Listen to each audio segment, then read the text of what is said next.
Capítulo 13. ¿En qué se continúan las tiranías del Perú y demás crueldades acaecidas en Potosí? Dejemos a Francisco Carvajal en Arequipa, quien después de haberla robado pasó al Cusco por el mes de febrero del año de 1547, y lo primero que hizo en nuestra ciudad fue ahorcar a 4 hombres nobles por leales. Robó también la ciudad de el oro y la plata, armas y caballos, encontrándose con Diego Centeno, tirándole al tirano muchos arcabuces, y retirándose fue siguiendo Carvajal y cogiendo 12 hombres de Centeno en Ayo, al punto de los ahorcó. A los más sin confesión por las tierras de Cochabamba, Mixque y Pocona. Andaba Luque de Mendoza por el rey y cogió el oro y plata de Carvajal. Diose en una batalla.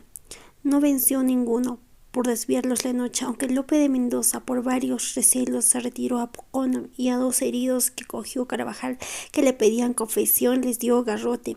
Siguió a Lope de Mendoza y a los suyos, que alcanzándolos yendo ya desbaratados a todos dio garrote, sin que pudiese obligar a Mendoza en su prisión a que respondiese nada, porque dijo que ni al morir había de comunicar con un traidor.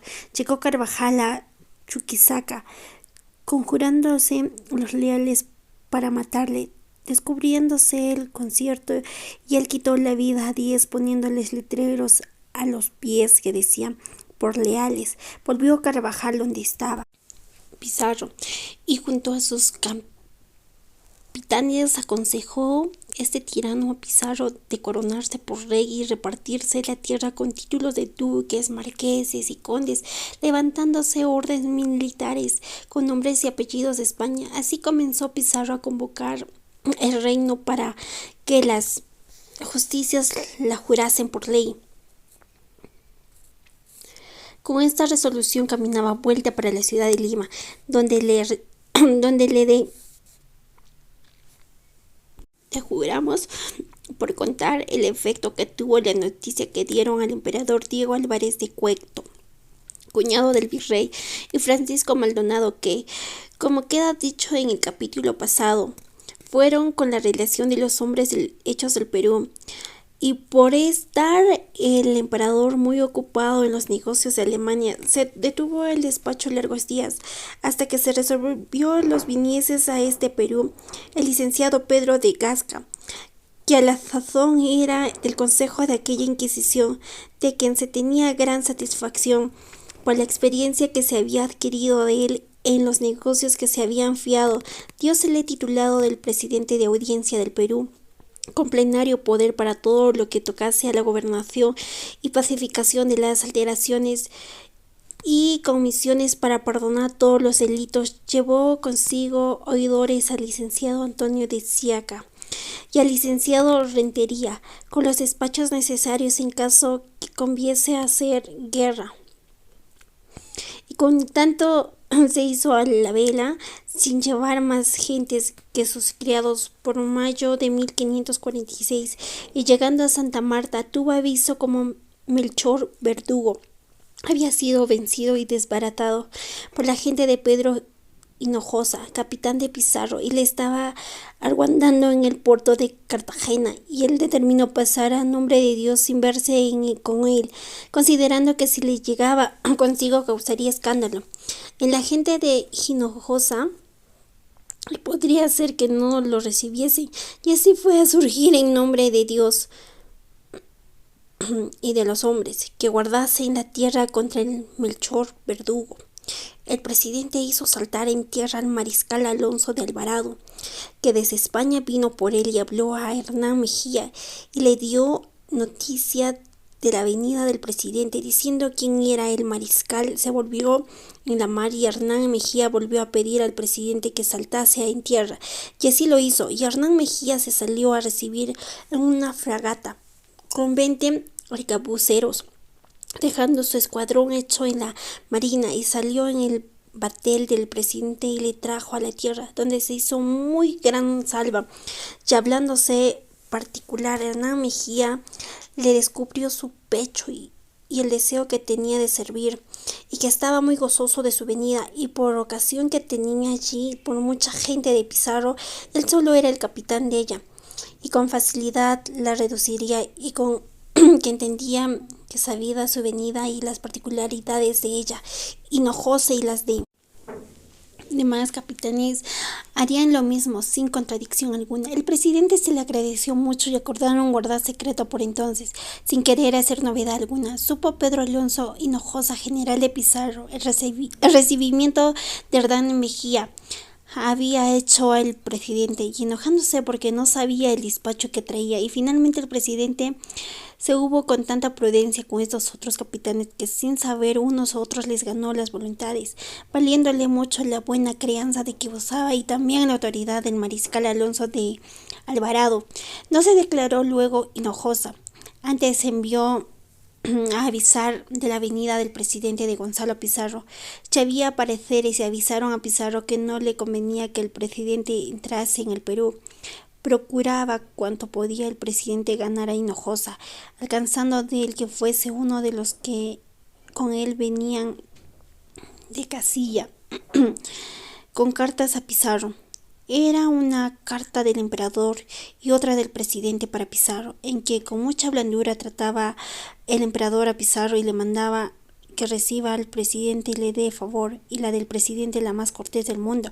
Llevó estas cartas Pedro Hernández Paniagua, natural de Plasencia, y partió con ellas de Panamá en 26 de septiembre de 1546. Alteróse mucho Pizarro con la venida del presidente. Comunicándolo con sus capitanes, hubo entre ellos diversos pareceres. Unos querían que pública o encubiertamente lo matase, otros que lo trajesen a Perú y que allí sería fácil hacer de él lo que quisiesen, otros que lo pusiesen en alguna isla con soldados de confianza y que se juntasen en las ciudades y enviasen procuradores a Castilla para pedir confirmación de lo que pedían y que se diese el gobierno del Perú a Pizarro. Poco antes que Pedro Hernán Paniagua llegase a la presidencia de Pizarro con las cartas del emperador y presidente, entró en la ciudad de Lima. Pizarro, triunfante en medio de los obispos de Lima, Cusco, Quito y Santa Fe, renovándose los pareceres y ninguno se determinaba, aunque allí dio Pizarro orden para que las justicias de Panamá diesen muerte con tosigo al presidente. Hizo junta de obispos, prelados de religiones, clérigos, cabildos y caballeros para ver si coronaría. Acórdese de la junta que se deje el coronarse hasta que se juntasen los corregidores. Envióles a llamar y por extraviar su ambición determinan que vayan 2 sacerdotes seculares al emperador a instarle que el nombre de por gobernador y 3 eclesiásticos a negociar con el Papa le diese la investidura de rey del Perú. Convocó Pizarro a todas las justicias y prelados para coronarse por rey.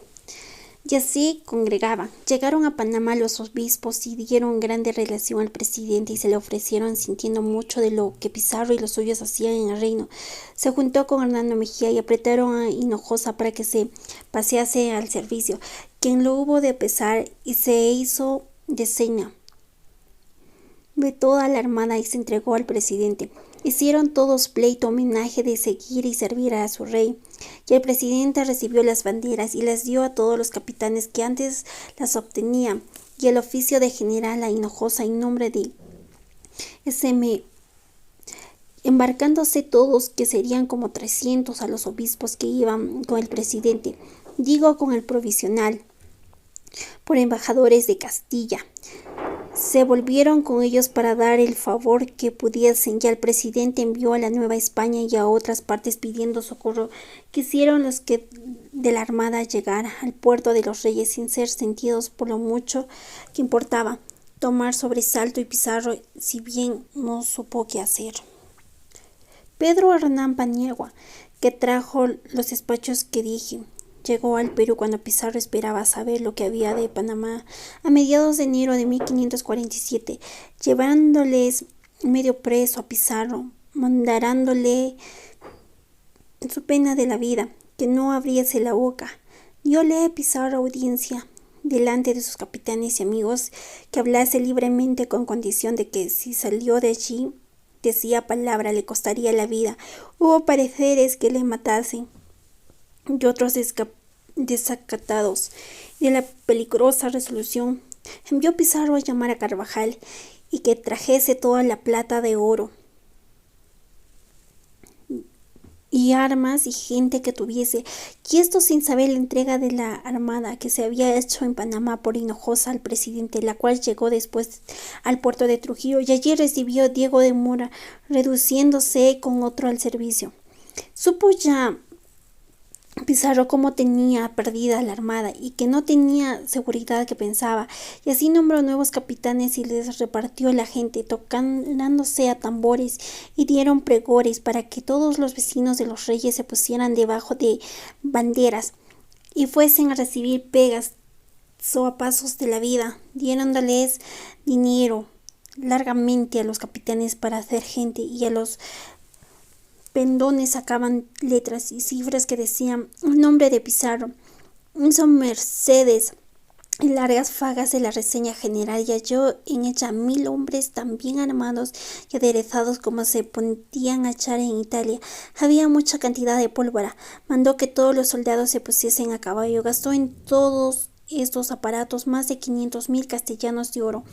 Era como hasta allí maestro de campo Carvajal. Despachó a algunos capitanes a recoger la gente que había en Quito, Arequipa, Cusco, Huamanga y los Charcas, con las armas y caballos que pudiesen haber. Justificaba estos hechos Pizarro con las razones más colaboradas, y echas la culpa de la guerra al presidente.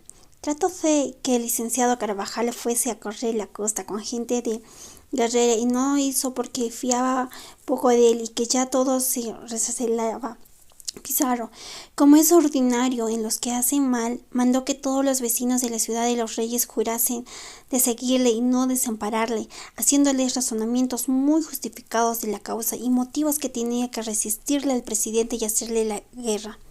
Por el mes de marzo de 1547, habiendo despachado Pizarro varios capitanes a recoger gente, llegó a Chuquisaca Alonso de Urbina, que era uno de ellos, y como uno hallase allí buen pasaje por los muchos leales que había, pasó al asiento de Porco, donde halló más de 100 hombres aficionados de Pizarro, las cuales, como ricos con la plata de aquellas minas, tenían mucha prevención de armas y caballeros para ir a servir a Pizarro.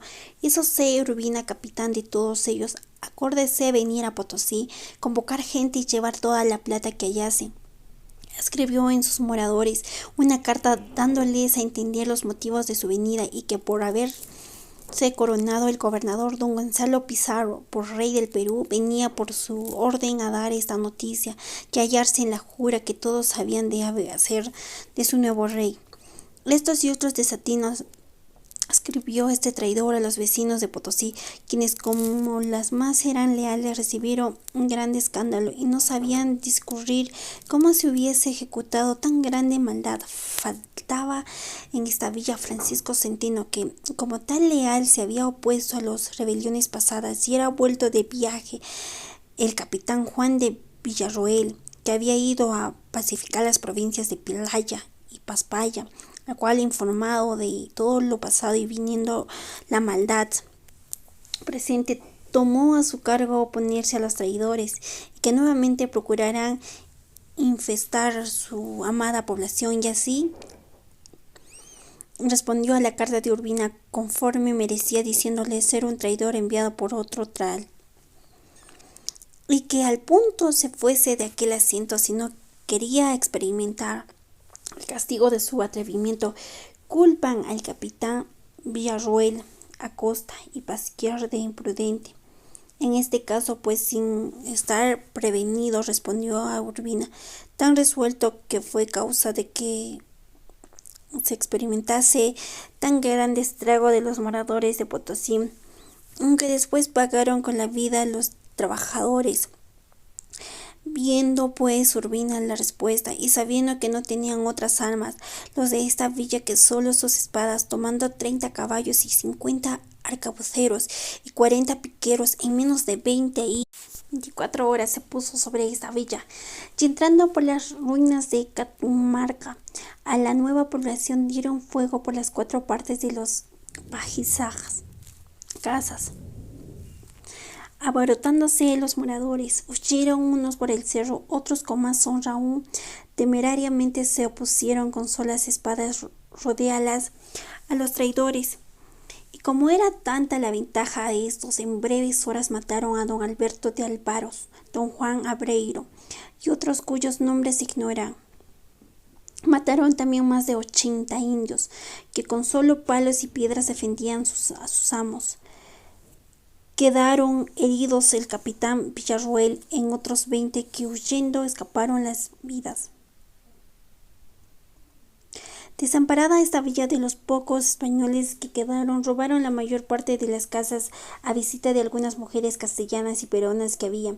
También robaron la plata que pertenecía al Real Quinto, que uno y otro pasaron de 2 millones y se fueron a los valles de Mataca, hallándose en esta villa en la ocasión de 14,000 habitantes, los 2,000 españoles y los demás indios, y por solo la ventaja de armas y caballos se vieron deshechos. Pasados algunos días sanó de sus heridas el capitán Villarroel, y juntando a todos los moradores que andaban escondidos, los animó, escribió a los leales de Chuquisaca y demás que moraban en los contornos de Potosí, pidiéndoles favores, y muchos acudieron con arcabuces, escopetas, picas y otras armas. En eso se previnieron para ir en alcance de Urbina, el que vino segunda vez a esta villa con ánimo de arruinarla. Una lengua antes de llegar supo como las de moradores estaban en arma, por lo cual con su gente se entró en una quebrada que hoy se llama Jesús Valle. Aquí se fortaleció Urbina más para conservar lo robado y por servir a Pizarro, de donde con sus caballos por espacio de 4 meses dio tanto horror a lo que estaba en la villa que no tuvieron una hora de quietud, pues a todas se veían con peligro de ser despedazados. Y llegó a tanto de que se suspendió la labranza de minas y aún se pensó en desamparar al pueblo. Finalmente, hallándose el capitán Villarroel en el último punto de necesidad, determinó en una sola batalla dar fin a tanta desventura. Para esto se juntaron en su casa muchos soldados castellanos que se habían hallado en varias guerras con los indios y en las batallas que tuvieron Pizarro y Almagro. Y juntos todos se trató el modo que se había de tener para echar al enemigo. Eligieron por general a Pedro Gómez, por estar Villarroel no del todo sano. Gómez se hizo cargo de 200 españoles, 30 caballos, 3,000 indios, y lo primero que hizo fue enviar a algunos indios a reconocer qué gente tenía Urbina. Ya hallaron que se componía en su campo de 200 infantes españoles, 50 caballos y 5,000 indios, 80 arcabuces sin picas y 20 escopetas, 2 tiros pequeños y muchas pistolas. Los de Pedro Gómez Zagal no tenían más que 20 arcabuceros, 30 picas y algunas pistolas, que más no se supo hallar. Pero la astucia del general Pedro Gómez se hizo que para espanto de los enemigos le labrase de formidable soto, de manera artillería cubierta por encima con metal soroche y pavonada, y aunque estaba hueca como cañón, se cargó de pólvora, y no advirtiendo de imponerle abrazaras de hierro para que resistiese el primer tiro, pero como solo era para poner espanto, no preocuparon más que lo viesen de distancia los traidores. El martes 11 de agosto de 1547 caminaron el general y capitanes con sus soldados y admirable pieza a la quebrada donde estaba Urbina, quien y los de su compañía creyeron que la pieza fuese traída de la ciudad de los reyes, donde solo había artillería, y a la sazón caminaron con ella hasta el pie de la cuesta, y estando en ella vinieron de la parte del enemigo 30 arcabuceros, y mataron de alto bajo 14 indios que, apiñados con gran fatiga, con otros subían el fingido cañón.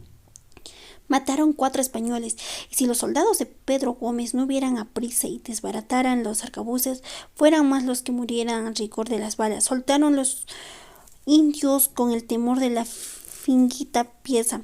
Trastornándose, se quebró una rueda. Rodando el tronco mató a 6 indios. Detúvose en una. La acabaron de subir. Alojándose aquella noche en el pie de un cerrillo. Pasóse a las leales de Francisco Delgadillo y dióles noticia a la turbación en el campo de Urbina. Miércoles al amanecer se levantó el campo de Urbina de donde estaba y retirándose en cuanto a la legua más arriba.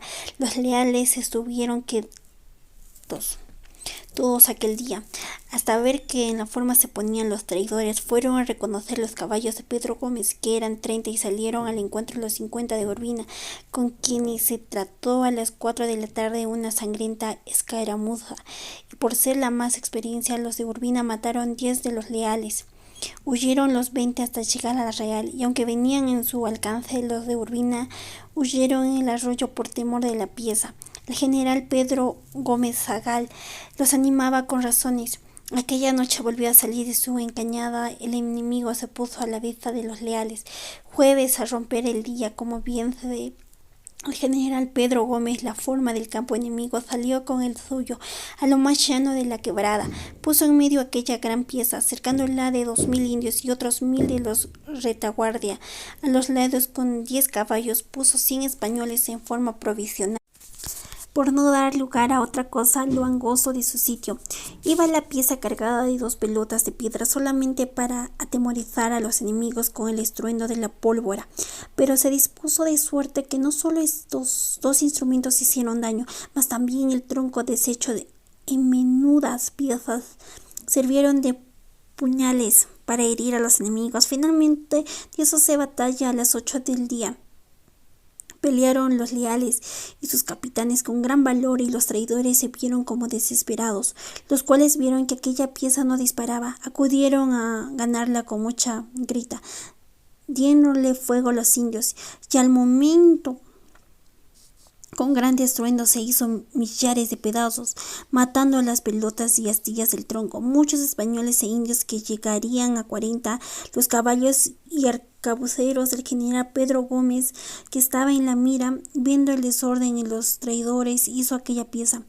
Los acometieron por todas partes y las mataron. Más de 60 españoles y 200 indios. Huyeron los de caballo y ellos con Urbina, siguiéndoles el general Pedro Gómez con los caballos, algunos peones y sus indios.